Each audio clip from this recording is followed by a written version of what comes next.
welcome to Nourishing the Mother, where inspired women talk about the journey of motherhood through the common thread of parenting, relationship, and sexuality as a path to consciousness.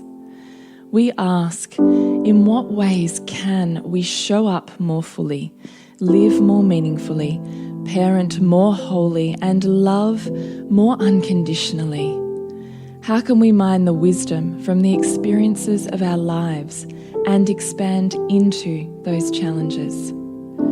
If you are here, you care about paving a path of conscious and intentional motherhood, connected with yourself and your gifts, and also illuminating your children in theirs, so we may raise more whole humans who can impact this world in a more humane way. And if you feel like giving a little back to this free content, please become a patron of the show and receive extra member benefits for less than a coffee a month. Or you can leave a review on iTunes and Facebook, all of which helps the podcast keep going and reach more mamas who need this type of tonic for the soul. Head on over to patreon.com/NTM podcast to find out more. We are Julie Tenner and Bridget Wood, and we are so grateful you're here.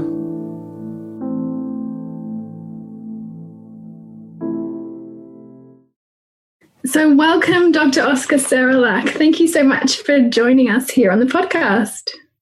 Oh, thank you, Bridget. Thank you for the invitation to talk today. Yeah, and we've told our listeners a little bit about you, but I would love to hear in your words a bit of your story and why mother care is just so foundational and fundamental for you and your work. Well, I mean, like many people in mother care, I became interested just because I became a father, and I've always been very interested in just the individual sort of health journey that people sort of are on, and looking at things a little bit more holistically. And with starting a family, I was also studying a lot about functional medicine, and I just finished my family medicine training, and so I just had all this kind of knowledge floating around in my head, if you like, at the time of starting a family. And I had 3 children, had really incredible experience with our antenatal birthing times, I suppose, and just really found that the postnatal time not only was lacking in terms of knowledge and support, but also how much, not only my partner, but everyone that I knew that was having children was struggling with this process postnatally, in terms of fatigue and brain fog and anxiety. I was just seeing casualties everywhere, if you like, in terms of just the sort of postnatal period, and no one was really talking about it, let alone, when I thought, okay, I can see a bit of a pattern here, let's go to the textbooks. And of course, there aren't any textbooks on the postnatal period, from a medical point of view, at least. And so I decided just to do a deep dive into, well, what do we actually know about this time, and how can I help not only my partner, but just the clients that I'm seeing and mothers in general to experience motherhood in a very different and a more positive way. And I think much more where our ancient biology is leaning to, that it's not meant to be a time of struggle and anxiety and accelerated aging, which it seems to be what modern motherhood is about. And so I spent a number of years really sort of researching. I wrote the book, The Postnatal Depletion Cure, and I have really just focused all my energy and sort of career on this idea of mother care, or just supporting mothers to help them kind of recalibrate almost, if you like, after that sort of postnatal time, because I think that's what a lot of ancient cultures have sort of set up their postnatal time to do, is to really allow their mothers to not slip into this vulnerable state of anxiety, hypervigilance, and fatigue, and just to get them back on track to as really amazing sort of contributing mothers in their communities. And so so in terms of my journey, I've really just seen that there's a lot of information that's there from older cultures. There's a lot of, I think, intuition that mothers kind of know about where they should be, and then the medical world, which is kind of looking at diseases, which there aren't really that many diseases of motherhood, so there's kind of a huge gap in the healthcare industry around mothers, and I think our work is really around filling that gap. I noticed I loved your book, and at the front of your book it says a revolutionary new program to help mums feel like themselves again.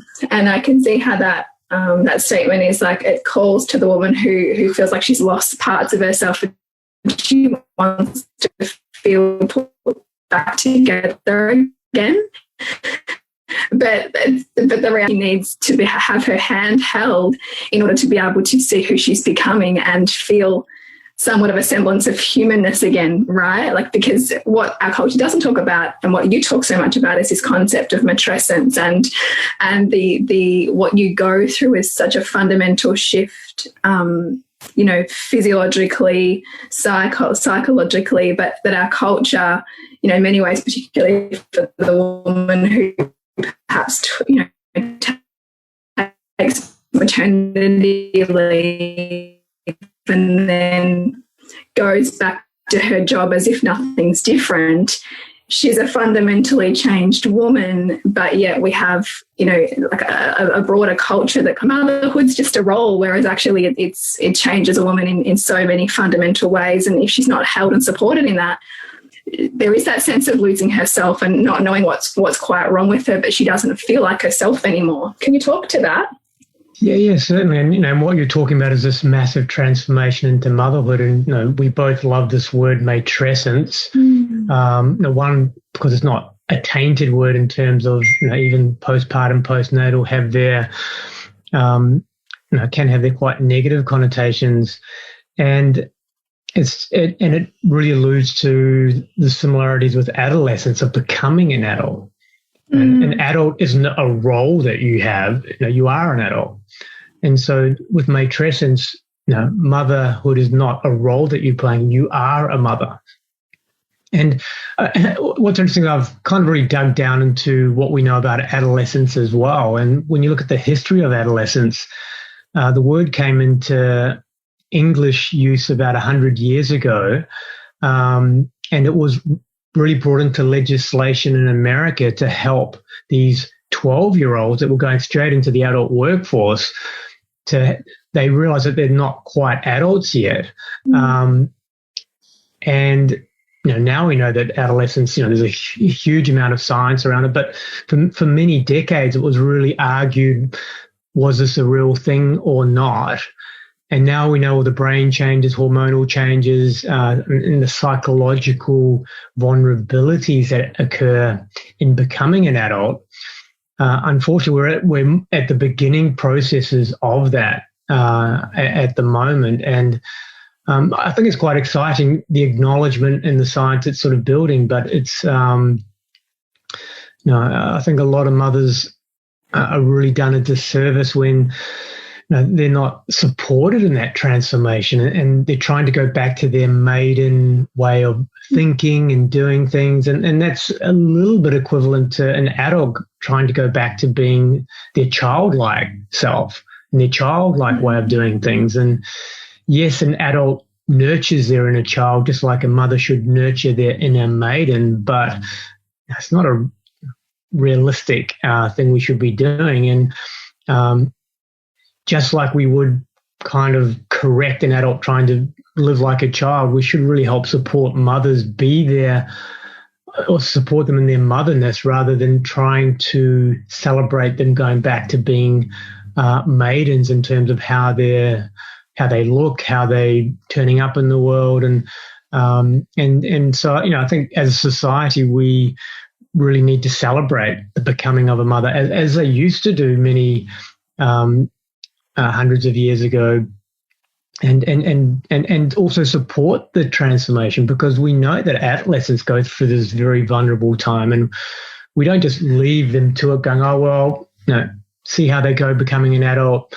And if they don't do a good job becoming an adult, we criticize them. Whereas with mothers, if a mother is struggling in her journey, or she's not finding it easy, we can be very critical as a society to that mother, because she doesn't know how to be a mother, or she's not trying hard enough. And I think that's so harmful. This whole idea of the super mum who can kind of do everything. This is a very new idea culturally. And so, I think where we need to really be coming from is understanding this transition through matrescence, which takes several years. It just doesn't happen at the birth of the baby, and needs support,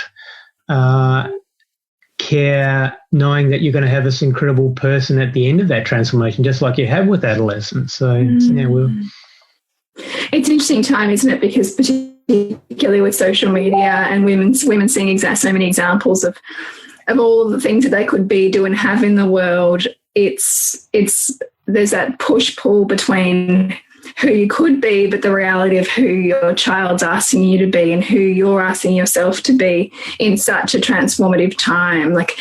And I noticed that in your book you do talk about the influence of social media, and in some cases recommend detoxing off it for women who are feeling more vulnerable in this stage. Do you see that that's a particular problem?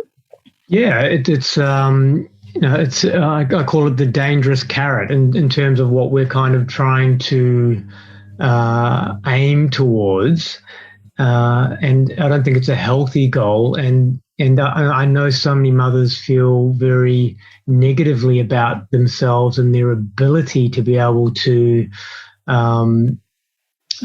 be humans and be mothers, and when there's this comparison going on. One, the comparison isn't helpful. Two, it isn't actually real. Any mother who's gliding through motherhood with no problems or challenges often has a lot of paid support, or they're faking it in some ways to kind of get that Insta image of the thriving mother. And I think as a collective, mothers can be their own worst enemies in some ways, internally and together, but that's where the solution lies, with mothers supporting mothers with deep support and non-judgment. Really, I think this idea of judgment, it's really it can be real quicksand for a mother who's struggling in that early time. When you obviously, for so many of us, it's our personal journeys that inform our, what the work that we do in the world. And you've hinted at your own personal experiences of watching your wife go through early motherhood. What do you feel was the big catalyst for her to perhaps get through that? Was there one thing, or was it a series of changes that you helped her to make that you as a family, got through that more holistically, or more, I guess, more together, I suppose, because it's very interesting to hear people's individual stories on how they build their toolkit through that challenge. Yeah, and that's it's a great question. It's I don't think there was one thing that really was fundamental. I think it was more just the acknowledgement of the struggle, the acknowledgement that we needed more support, and also the acknowledgement that what we were doing wasn't sustainable in terms of the hours that I was working and being away from family, those kind of things. So, and I think one of the things that definitely made a big difference for me is that because I was on call pretty much 24/7 at our local sort of hospital, I just had to carve out a little bit of time for myself. And so for for 2 days per week. I think it was a Tuesday or a Wednesday, I can't remember, but I just had 2 days during the week where I wasn't on call. And at least that was a respite for my partner to not have to do the 24/7. And she ended up getting some work and at least trying to find herself again during that time. And it was amazing for me just to, for 2 days a week, I was kind of the main caregiver, and that was definitely a baptism of fire that I needed to upskill pretty quickly, and it's really helped, I think, with my relationship with my kids now, that those sort of early times. But I remember that was one thing that was very helpful, but born out of crisis and necessity, and I think just focusing on the idea of needing deep rest, needing support, supplements, and just kind of trying to fumble our way through those sort of early years. It's such a big transformation. I remember that my husband, when our first child was born, he, coincidentally, although I wonder, had a massive work project on, and so sometimes wasn't home till 10 at night. And that was the baptism of fire, because it was like he was almost losing himself in his work because of the stress of that transition to fatherhood. And here I am at home, deeply struggling. And I can see now how purposeful that was, but also how incredibly isolating it is for, a new mother who the culture says you have to just step up now, and this is your reality. And whereas, in fact, in any other culture in the world, it was never just a woman alone with an infant for 12 hours a day, or 14 hours a day. It was mothering is done in community. But we forget that because of the structure of our, family units and, more capitalist society, which is much more governed around work rather than community. Do you notice a lot in your practice? Can you say the question again? Sorry. I just wonder if you notice that a lot in your practice and with the women that are coming to you, because there can be that sense of, well, I've got to look after all of this because my partner's off at work and this is my work, but there's actually often no respite from the work of mothering, nor is the work of mothering valued like the work where you go somewhere and earn money and come home and provide for the family in that way. Yeah, well, I think we do need to kind of incorporate mother work into the GDP of the world, and yeah, there's a real, I think, conflict there potentially, and one of the things that I definitely see with my clients is this idea that we all had going into parenthood, that becoming a mother, becoming parents is just an add-on to an already busy life, rather than it is the life, and I think we all have our own sort of separate car crash type experiences sort of through that. Now, sometimes initially, sometimes later on in the journey, but it's and it can be a very harsh, lonely reality when you realize what you're doing isn't sustainable and isn't sort of working and needs a massive change in perspective. And so I think, with my work and your work, I think what we really do is just help at least acknowledge and start that change of perspective and start looking at a way of not only getting out of that unsustainable struggle, but what does a more healthy sort of future look like? And you just can't just go from A to B straight away, obviously. And it's not about perfection either. I mean, it's even when things are going well, motherhood is challenging and difficult. So but it's about optimization, I think. And there's a real kind of sweet spot that mothers can experience where they feel real joy and contribution, and not sort of spend too much of that time in overwhelm. Because what happens with what you're saying with a mother who's at home with their children 12, 14 hours a day, overwhelm. And overwhelm is a real biological experience. It's not just a psychological experience. And that can be so distressing, and it can actually really prevent the mother recovering from a hormonal and a nervous system sort of point of view. And so she kind of stays in this loop day in, day out. And we call it the twilight zone at work, that just what day of the week is it? Is it morning? Is it afternoon? And it's just this constant struggle and peddling with no end in sight, really. And that's heart, soul destroying when you really realize how important your work is in terms of bringing up this human being and caring for them. It can be very conflicting and cause a lot of dissonance in mothers, and that's I think a big part of our work is just to really sort of help that. I just lost you there for a second, but you're back on. I can't see your video.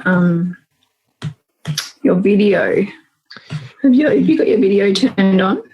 I have, but we've been having a few connection issues, so we'll just keep going. That's fine. We can just edit this little snippet out.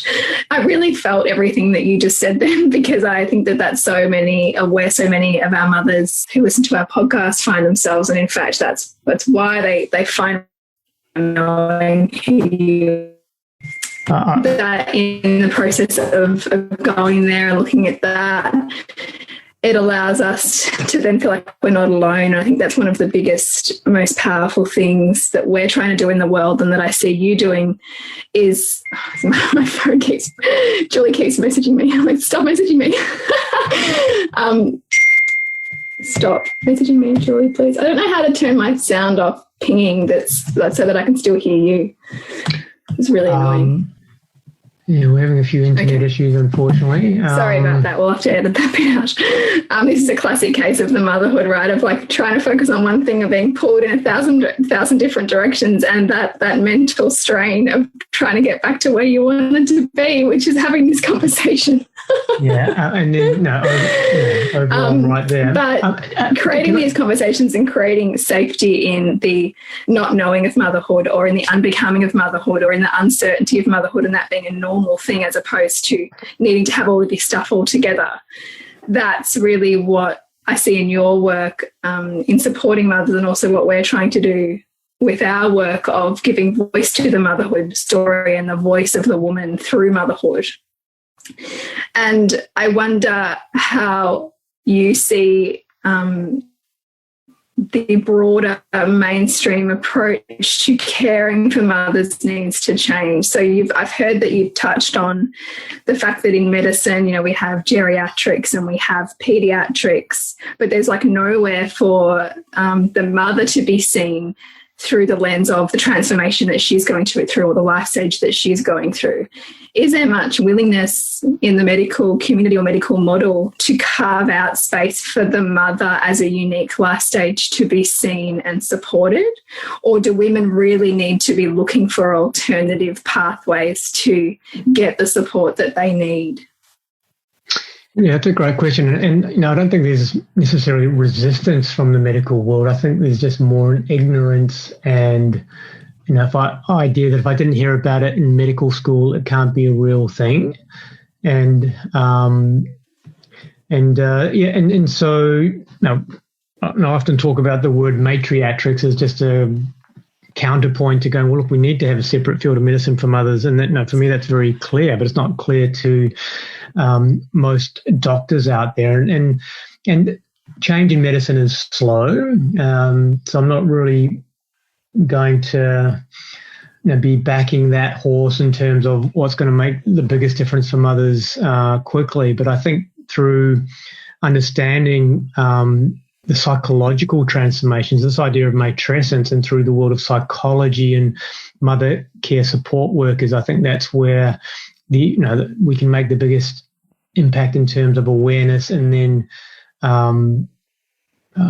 really sort of helping support mothers sort of back to wellness, and so this is the world of psychologists and doulas, and I think child nurses and people who are on the front line with mothers, because there aren't, like I said, medical diseases associated with that, but there are a lot of medical issues that mothers experience, and there isn't a tablet that's going, or a pill that's going to really fix this. It's more an approach and a support network, and the prescription is much more around lifestyle and nervous system management and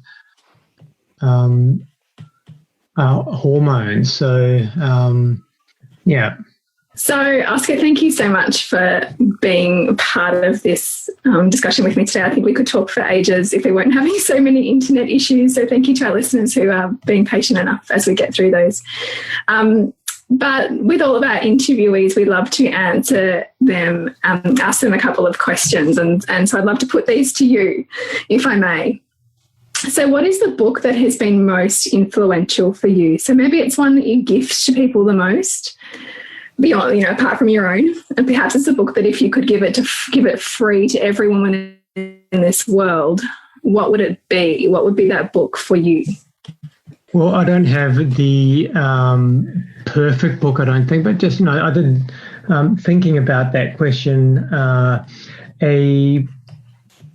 pretty key milestone in my work, and in terms of just, my journey, was a doctor friend of mine gave me a 10-hour video series by the Weston A. Price Foundation. And listening to that, I realized if 10% of what's been said on this video is correct, I really need to change the way I'm just approaching caring for people. And the book that I came across next after that was by a American woman called Primal Mind, Primal Body by Nora Gagaudis. And this was a beautifully researched book in terms of what is known about ancestral diets. This was kind of the pre-paleo book, if you like, and the fact that the information had been so well researched and presented, it really just gave me I suppose the wind in my sails to sort of really keep on with this journey. So it's an accessible book, but I wouldn't necessarily well researched recommend it to everyone. But it certainly was probably my milestone book, if you like, in terms of my journey. Thank you for giving us that. So I'm going to edit in my reaction to what you've just said when I listen to it. So this is going to be interesting editing. Now I would love to ask you if you can recall an immense challenge in your life from which you have gained enormous insight or wisdom, and walk us through what the aftermath and learnings have been for you. Yeah, so probably one of the biggest challenges that I've had was in year 5 of medical school. I got quite severe glandular fever. And was in bed for nearly 3 months with that. Lost a year of medical school. I actually quit medical school at one stage, and obviously started sort of seeing doctors and specialists, and eventually was sort of sent to a psychiatrist and was told that it was pretty much all in my head. And having been someone who had enjoyed incredible well-being and exercise, and I knew that wasn't the case, but the way I was treated by the medical system, that they didn't have a solution for what I was having, and then just pretty much just thrown on the trash heap, was a very formative experience for me, because I realized that medicine didn't have all the answers. Before then, I was, 100% medicine is everything way of kind of thinking. And so that kind of really shook my foundations. Took me a couple of years to sort of really recover fully from that. And it wasn't through any particular thing that I did. It was just time that healed. But moving forward, I really was just aware of how the medical system can treat people when they don't have the answer. And it can be quite callous, cold, and uncaring. And anyone who's in a time of crisis and is treated like that, I can really just feel into their sort of journey. So, I got some very, just sort of delayed wisdom from that experience. Thank you so much for sharing that, because it can be tough to share our own stories, but it's really powerful for listeners. So, yeah, I'm sure lots can resonate. Now, the last question is, if you could have a billboard on any major highway in the world, what would it say? That's a slightly challenging question. I mean, I think it would be around something like Mothers Matter. You want to keep it relatively simple, but the idea is that we've had this huge movement in our society around the Me Too movement and Black Lives Matter, and just this whole understanding of how important having a much more egalitarian society is just for everyone's well-being. I think underlying all of that is that the core part of society's well-being is mothers. And if mothers are well, we're going to have a healthy society. And I don't think there is a more important job in the world than to make, birth, and raise a human being. And so the billboard would be around trying to really highlight the importance of mothers in our society. And it sounds very obvious and simple, but we've kind of forgotten as a society. And so the billboard would be something around Mothers Matter. Oh, gosh. I love it. I love all of that. Oh, Mothers Matter. Yes, yes. So I hope that the mothers listening have felt that too and feel like they matter that little bit more perhaps than they felt maybe when they started listening to this podcast, if that's where their headspace is.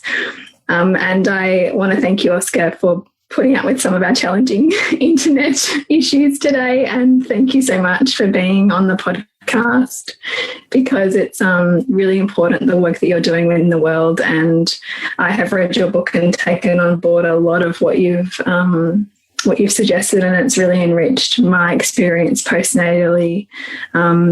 So, yes, thank you so much. Well, and thank you, Bridget, for the opportunity to talk. And you're doing amazing work out there in the mother care space as well. And despite the technical challenges today, I think one of the things around motherhood is just being flexible and adaptive. So we've definitely done that today. And thank you again. And if you want to support Nourishing the Mother and all the late nights, the early mornings, the blood, sweat and tears we pour into our art, then please go to patreon.com/NTM podcast and become our patron. As a patron, you're helping all of the cost of operating this podcast, the hosting, the editing, the transcription, helping all of that be completely covered, and joining a community who are all about honouring our journeys and continuing to open. The more support we have, the longer we can last. So become a patron. We'd love to have you. Go to patreon.com/NTM podcast. We literally couldn't do this without you.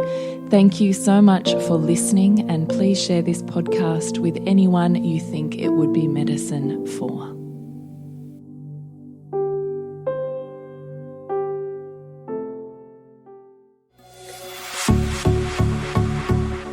This has been a production of TheWellnessCouch.com. Check us out on Facebook and join in the conversation on Facebook.com/TheWellnessCouch. Subscribe to each show on iTunes and check us out on Twitter. The Wellness Couch, streaming wellness into your lives. Whilst the Wellness Couch presenter endeavor to provide accurate and helpful information to their listeners, these podcasts cannot take into account individual circumstances and are not intended to be a substitute for health and medical advice from a qualified health professional. You should always seek the advice of a qualified health professional before acting on any of the information provided by any of the Wellness Couch podcasts.